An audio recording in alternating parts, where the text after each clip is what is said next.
Thank you. Good evening.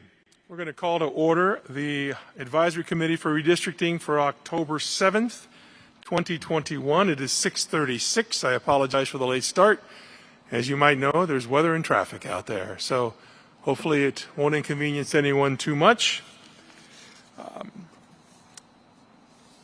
Let's stand for the Pledge of Allegiance. I was looking for the flag. It's over there. I pledge allegiance to the flag of the United States of America and to the republic for which it stands, one nation under God, indivisible, with liberty and justice for all. Thank you. We're going to call roll, and I suspect that if some folks are missing, I'm going to call in order here. If some folks are missing, they'll arrive in the process. So myself and Camille are here. I see Gary, Ruth Ann King, right over there. Zach, over there. Mayor Kilsheimer, okay. Jason?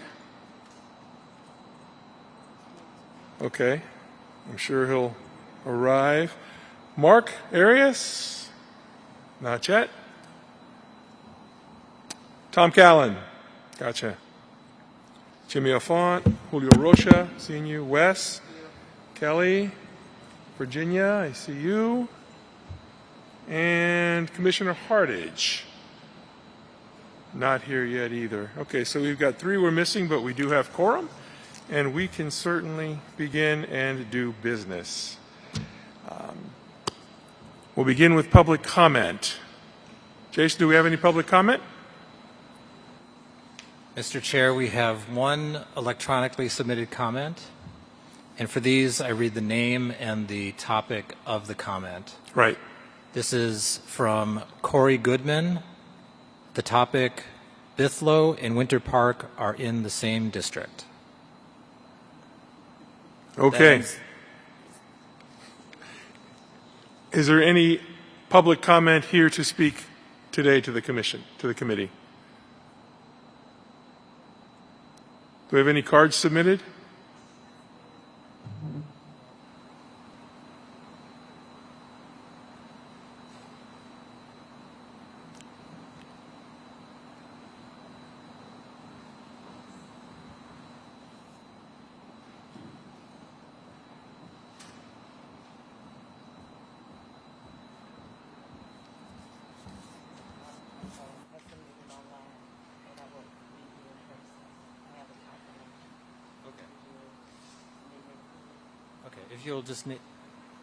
If you'll step to the podium, state your name and address for the record, and you'll have 3 minutes.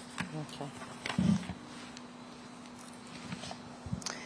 Cynthia Harris, 12 Channing Avenue, Orlando, Florida 32811. Thank you for adhering to the democratic process, which allows its citizens to provide input in the redistricting process. I grew up in the same community that I now reside in. I've raised my children in Orange County and now my grandchildren. Orange County's diverse population and the interests of its residents must be priority for future generations to come. What concerns me most is the district assigned to me that's in the process today may not be the community of interest in the next 5 years. My further concern is that the lines drawn today may not give its residents the equal benefits as it would afford other communities. We must keep in mind the diversity of a growing Orange County and that we attempt to forecast fair representation and growth for the next 10 years. I ask this committee to keep a 10-year projection in mind and not base it on today and what's happening right now. Also, I would further like clarification of the process of the submission of maps from the public. If I'm correct, we must submit through your electronic portal. However, I would like to know what happens next. Will it make the entire board or will it stop at the recipient? If rejected, will the submitter be afforded the opportunity to explain or correct its submissions? Also, I noticed that there was no ASL screen when viewing the recorded Zoom, and how those persons will be afforded the access in this process. Thank you for your time and your commitment in providing your efforts in this redistricting process.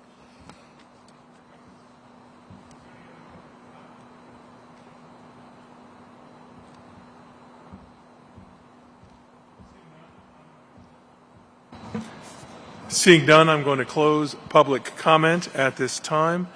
Just for the good of the audience listening at home and the public audience here, let me just make it very clear that if a member of the public wishes to submit a map or a map concept, that map needs to come through and be sponsored by one of the members of this committee. So you will not be able to submit maps on your own. For our consideration, you will need to find one of the 15 of us to act as a sponsor for any map that you submit. Okay, we're going to move forward with the agenda. At this point in time in your packet, you've got minutes from our September 20th and our September 27th advisory committee meetings. I'm hoping you had the opportunity to take a look at them. They are not wildly complex. But I would look for a motion to approve the minutes as presented or any changes or amendments or corrections that may be needed. I move approval And of the let me minutes. please point out, I can't see you all in this setup, so you're going to need to shout out to me and let me know that you want to speak. Mayor. I move approval of the minutes. I will have a second motion that. approval of minutes from Mayor Kilsheimer. We've got a second from West Hodge. Is there any discussion on the minutes? I have a discussion point, Mr. Co-Chair. Julio. I just want to highlight that the minutes are accurate, but the minutes do not reflect the various conversations that we've had. I'm sure they're on video, so I'm not going to object to these minutes, but I just want to make it clear that the minutes are pretty summarized. And I believe that probably for the future, if we could get more details into the minutes, it will be good. Is there, and I respect your comment. There we go. Is there a particular section? Was it just a general statement, or is there a particular? No, it's a conversation? general statement. I would have liked to have noted that some of us in this committee did have an objection on the co-chair approvals of amendments to the rules. Again, nothing personal. It's just to be noted. Right. I don't take Thank it you. personal. Okay, so we will see what can be done there. I mean, at the end of the day, we talked about the issue and we unanimously approved them. So, and I think that's reflected, but I certainly understand your concern. Any other comments on the minutes? Mark, I see you have arrived. Let me mark you as present. You have arrived. Yeah. You've arrived, sir. Okay. Seeing no other comment. Oh, yes, please, Virginia. Mr. Chairman, I just want to make sure that this motion is for both sets of the minutes, or is it? Yes, ma'am, both sets of the Thank minutes. Any other questions or comments? And again, please shout out because I really can't see. Okay, seeing none, will someone call a question, please? Question's been called. All in favor of the motion to approve the minutes from the September 20th and September 22nd, 2021 Advisory Committee for Redistricting, please say aye. Aye. And opposed, same sign. Motion carries unanimously. We're going to move into the information agenda section of this meeting. Two of you, and I thank you both very much, Jimmy and Wes, for submitting maps to this meeting, as you know. As per our process, we won't consider those maps or hear those maps today, but they'll be referred to our next meeting, which is on Monday, and at that meeting, they'll be considered. But by submitting something for us early, you really let us work through the process and let staff work through the process so that we can actually piece this together. So we very much appreciate you guys stepping up and doing that work early on so we could run our systems, because as this gets going later on, I think we're going to get more and more maps, and working through the process early with just two made it very, very simple. So thank you for that.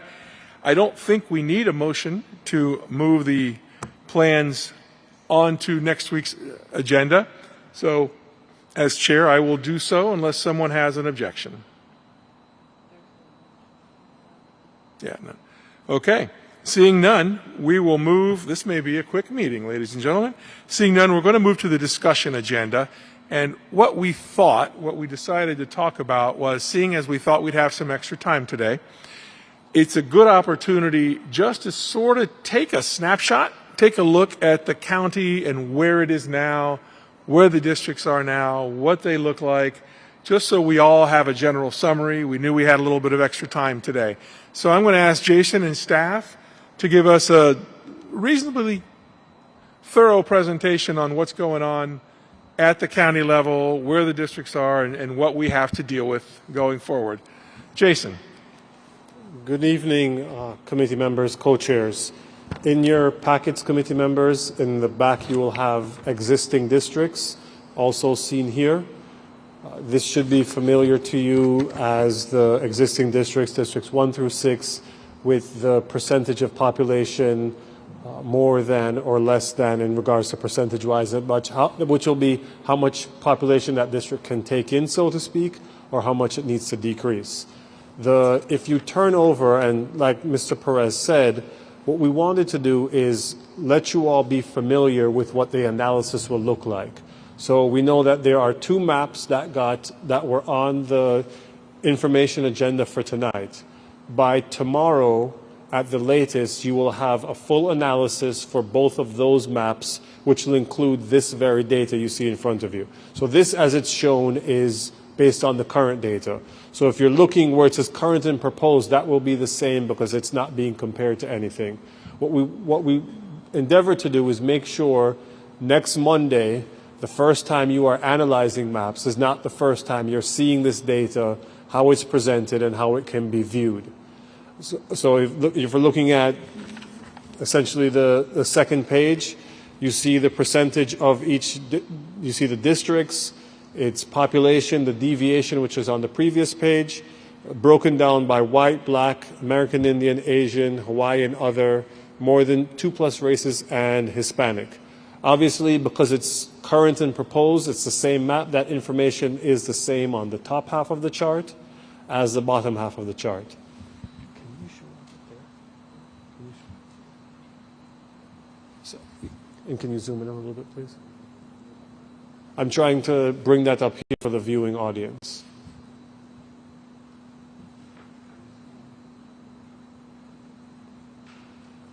So yes, so that still might be a little bit difficult to read, but these documents are all available if you go into the redistricting webpage and go into redistricting resources and navigate to meetings.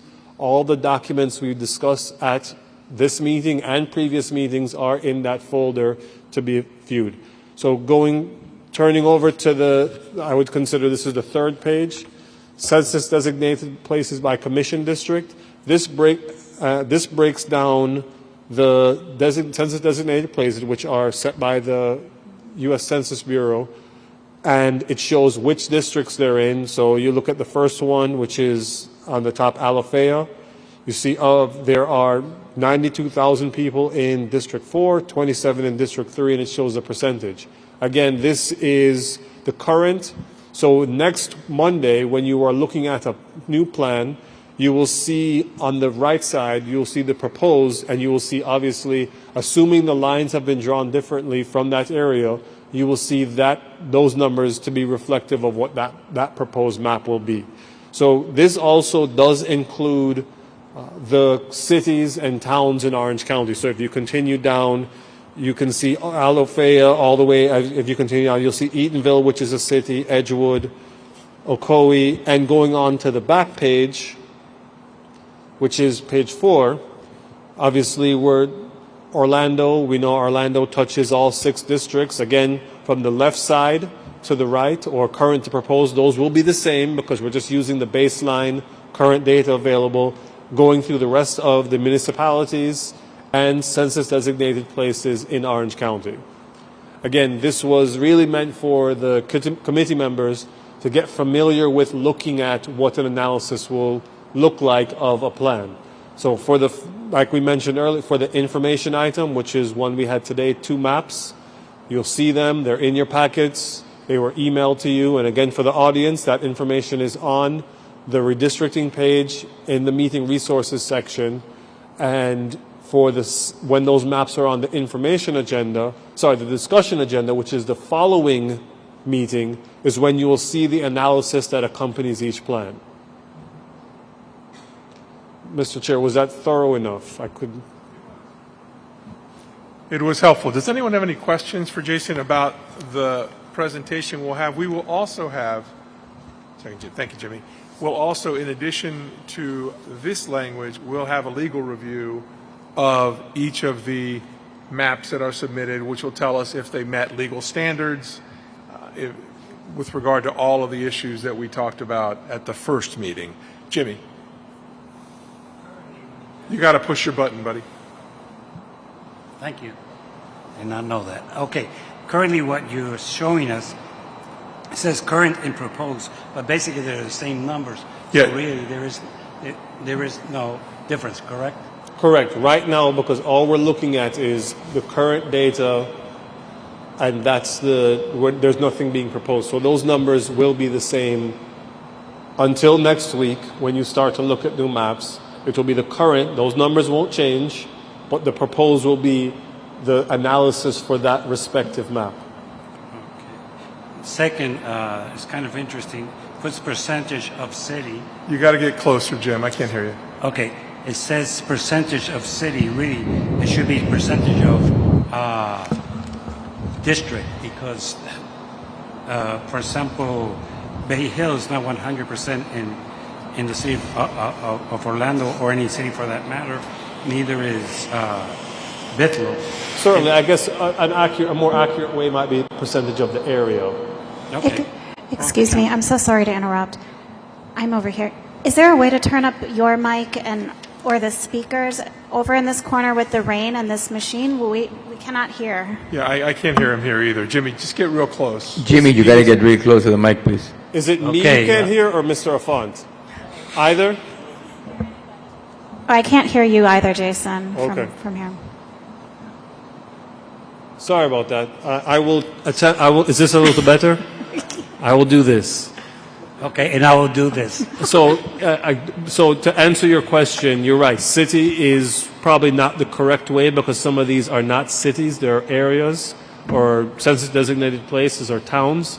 But we will. I don't know if it's possible to change that in the software, in the report. It is. I'm getting a head nod. We will change it to reflect area.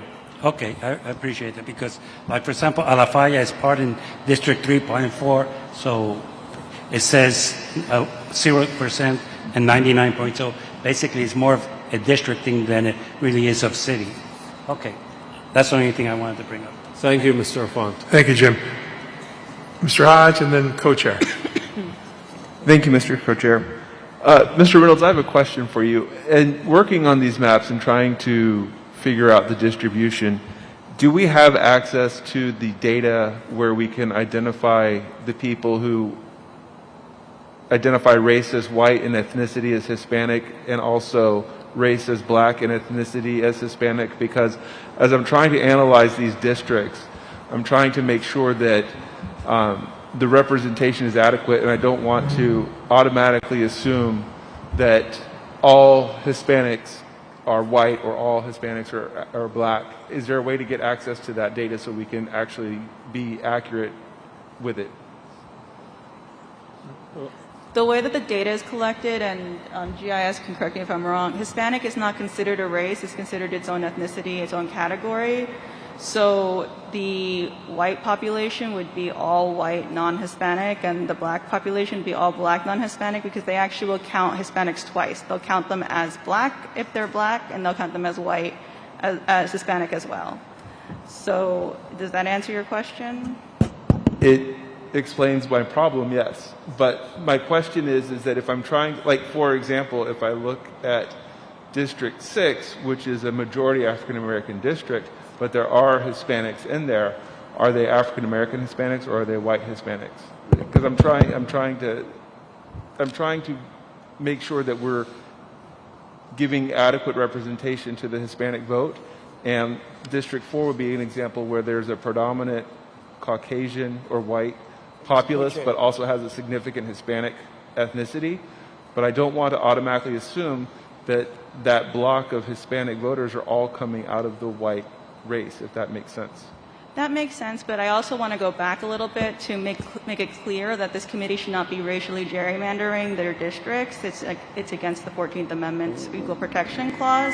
Not to say that that's what you're attempting to do, but I just want to make it clear for the record that that would be impermissible unless there was a Gingell's analysis that went through it. Currently, District 6 does not have the percentage of majority. Madam Co-Chair.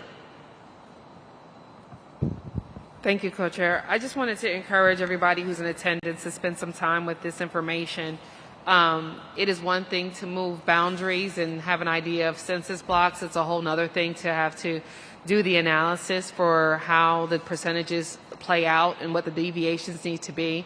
It is not a one-time exercise and you get it right. So I encourage each of you, as well as every member of this committee, to go through the process of working through Maptitude and working through the development of your own proposed plan so you can see how the numbers change and you can see for yourself exactly the questions that Member Hodge and Member Roca mentioned, that you have to kind of drill down to get more of the information so that you have the information that will support the why behind your proposal. But the other thing I wanted to just do is to thank the team for coming up with a sample set of materials that shows everybody right now how the county is apportioned, so that you can see this is where we are today, and by the time we finish in December, we'll be something different. It'll definitely be something. Yeah. I wanted to ask a question of clarification. Did I hear correctly that if somebody is Hispanic and Black, that they are counted twice? Is that what I heard?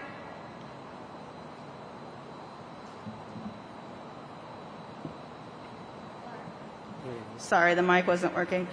The Hispanics are not counted in the races because Hispanic is ethnicity, not a race. So when they're counted, for example, when I filled out the form, I was asked what my race was, and then I was also asked to identify whether or not I was Hispanic, and that those two data points are kept separately in the data.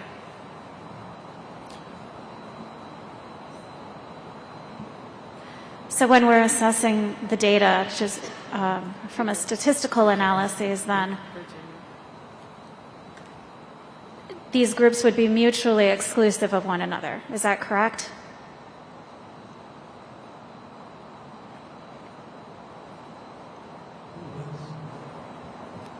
Maybe I have to turn. Okay, sorry, the mic keeps on getting disconnected here. So in terms of the analysis for like the Gingell's factors, for example, for the Voting Rights Act would be per group. It wouldn't be together. So it would be for the language minority, which would be the Hispanic group, or it would be for the Black community, which would be the voting age Black population. And so that would be how they're counted. So the crossover between the Hispanics and the Blacks are not necessarily recognized at law. They're defined as separate entities by the federal government, and that's how they're collected by the census, and that is how we are supposed to be analyzing the data. Okay, thank you for the clarification. If we can go back to the table again, Pete, and if we go to the second page in this analysis and look where it says total, if you can go and zoom in. So everywhere, so it says population deviation white across the top. So between white and where it says 2+ races, that will, and those percentages, that will equal 100%. So you see white is 18.51, Black is 51.09, and so on. That will equal 100%. Of that 100%, 27.19 are represented as an ethnic minority as Hispanic. Thanks, Jason. Virginia. I was just pointing to. Oh, okay. That's yours. Tom. Thank you, Mr. Chairman. It's Thank you so much, Jason, for this handout. We do appreciate this. And thank you for letting us go through this exercise. So I want to make it clear, from my understanding then, if someone is black but Hispanic, are they going to be in the far right column or will they be in the fourth column? The black, they'll be in both columns because the Hispanic population is taken separately from the race. So if they're black and Hispanic, they would be counted in the black column, which would add them in the race column to the total of per race, and then also in the Hispanic column because they're Hispanic. They're two different data points. But if those all add up to 100% and you have people in two columns, and wouldn't that at some point wouldn't the number be above 100%? The Hispanic population is not part of what adds up to 100%. All the races categories prior to the Hispanic population adds up to 100%, and then the Hispanic population is the percentage of that total that is Hispanic. Because it's not a race, it's collected separately, and it's almost informational, so you'll know who's where. Jimmy, did you have something? That's correct. If you really take my district, for example, and you add it up, you're 100,020 more than the total number, and that is the Hispanics. The other issue that you need to understand, not everybody goes all the way down and puts ethnicity. So they might be Hispanics, but they might not. Yeah, we can only work with the data we got. That's a problem we have with the census, Yeah. and I hate to say it. And this is data that's given to Orange County from the federal government. Yes. And this is the data that we have to use. Correct. Yes. Agreed. Okay. Thanks, Tom. Wes. Oh, there we go. So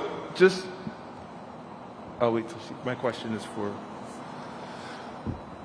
All right. So my question, going back, what I was asking was, I'm wanting to look at the analyzing of the data after the lines are drawn, just for clarification. I'm not trying to use them to draw the lines. I'm wanting to go back after my lines are set to look at how the demographics and representation is in the district.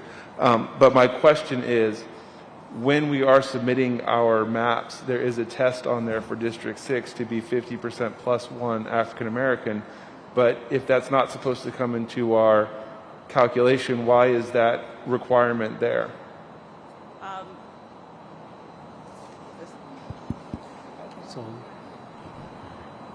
Well, last time when in the 2011 redistricting, it was a majority-minority district. The population shifts and the demographic shifts in that area have now brought it down to 48% of the voting age population.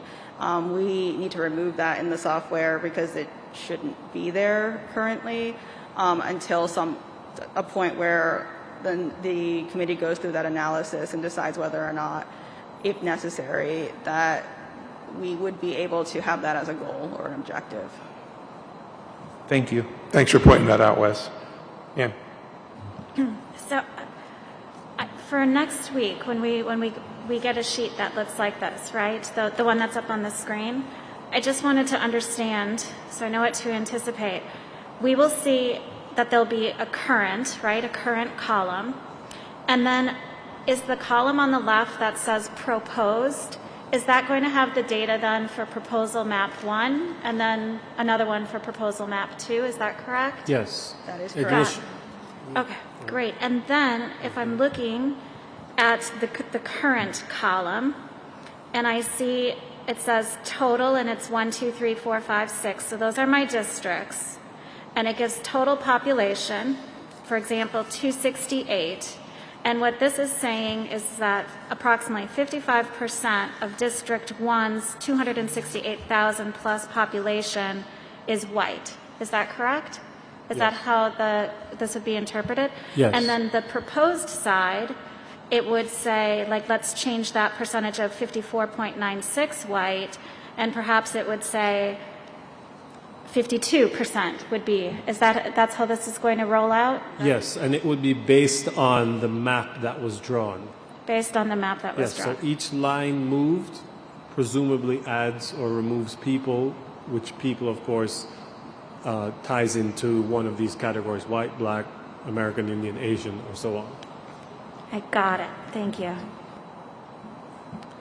Question? Yes, Mr. please. Chairman.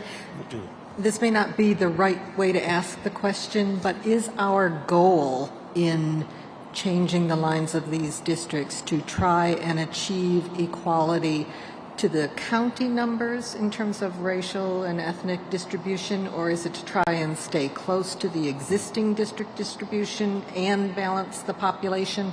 I'm a little foggy on absolute goal here. So, This is a legal question. It is. so the absolute goal for redistricting is a balancing of the total population by number. That is the number one priority. Under the Equal Protection Clause, having unbalanced by population districts means that there is a dilution in the vote of one person over the other, and the committee should have the goal of making sure that one person's vote in one district is significantly similar in power and weight as another district member's vote.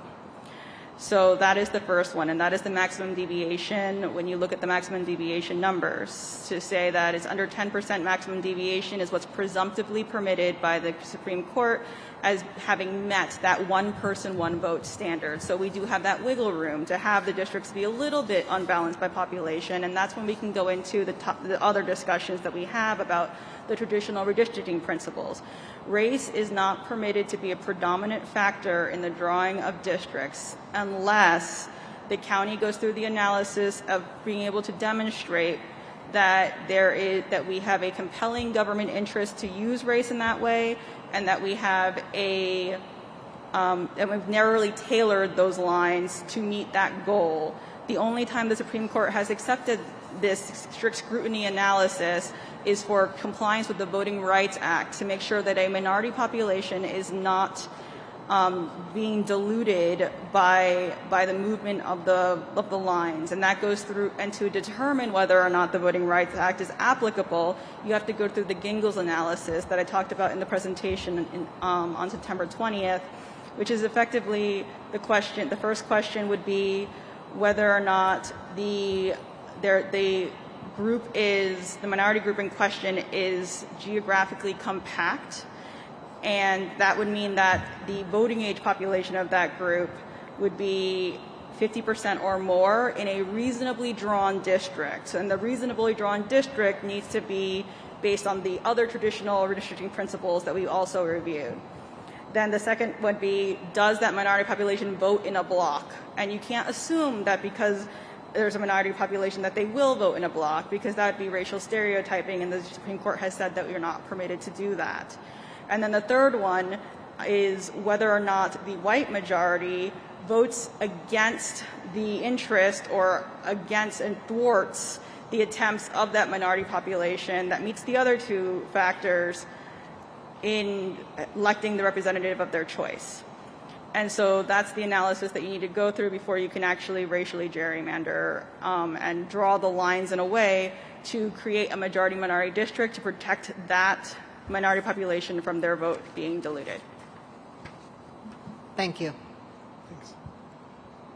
Any other comments or questions for staff? Jason, anything to add? No, sir. Okay. Thank you. We'll close the discussion agenda. The next item on the agenda is adjournment. Madam Co-Chair, do you have anything you'd like to add before we? Actually, yes. We have our next meeting on the 10th, which I'm sure you'll tell everybody about, but I would encourage you to go onto our website and review the materials that are there. There are instructions for submitting a map. There are deadlines for including a map on a upcoming meeting as an informational item to start the process, as you've seen is the case for the first two proposals that have been submitted. So please avail yourself of that information so you know when you need to have your map in, and that it also means making sure that it is being sponsored by one of the committee members. I think someone asked about that. Generally, it is up to you to reach out to a committee member and ask them to sponsor your map. So please be mindful that just submitting is not sufficient. Thank you, Madam Co-Chair. And I want to point out, what's that? Oh, I thought you said I move we adjourn. I thought that was rude. I was in the middle of a sentence. I also want to point out that we received no maps to go on to the information section for the Monday meeting. So the following meeting, we will not have maps to consider. So right now we are at 2 maps. We've got no other maps and none going to information session. So now is the time if you want to start drawing maps and get them going. It'll be a lot harder on us if we've got 30 maps towards the end per meeting than the meetings that we've got now. Jimmy. I want to shout out to Jason. I want to thank you. I brought a problem to his attention on Monday morning. Monday afternoon it was partially solved, and I must use the word partially solved. We still have a problem, and that is we need to create a button that says View Map. Right now you will find them for public information. If you go to Redistricting Resources, they are there. So those of you who might want to comment next Monday about the proposed maps, they are on the Redistricting Resources. They're there. I know some of you approached me that there should be a button that says View Maps. I'm sure that the staff will be working on that and resolving that problem soon. But for those of you who wish to comment on this, the maps are available 24/7 at the resource button. Thank you. Thank you, Jimmy. Tom, Chair, question I have, if some member of the public wants to reach out to a committee member to present a map, how would they get a hold of us to do that? Well, thank you for that question, Tom. We have our county emails that have been assigned. Hopefully they've been socialized and are public. Normally, at least you would assume if it's someone who is in District 3, they would approach their District 3 representatives and have them present the map on their behalf if they're so inclined. But our names and information is very public right now, and we shouldn't be too hard to find. Jason, will you confirm that for me, that our emails, our county emails, are on the website? They will be tomorrow. Okay. They will be tomorrow, which I would like to remind everyone, if you have opted to continue using your personal email, that will be the email that will be posted here. I've heard from almost all of you in regards to using your county or personal email, so if you haven't gotten back to me, please do so tonight. I would hate to post that email and you would prefer one or the other. Okay, thank you, Jason. Any other final comments for the good? Mayor. I just wanted to advise the co-chairs that I will miss the October 18th meeting.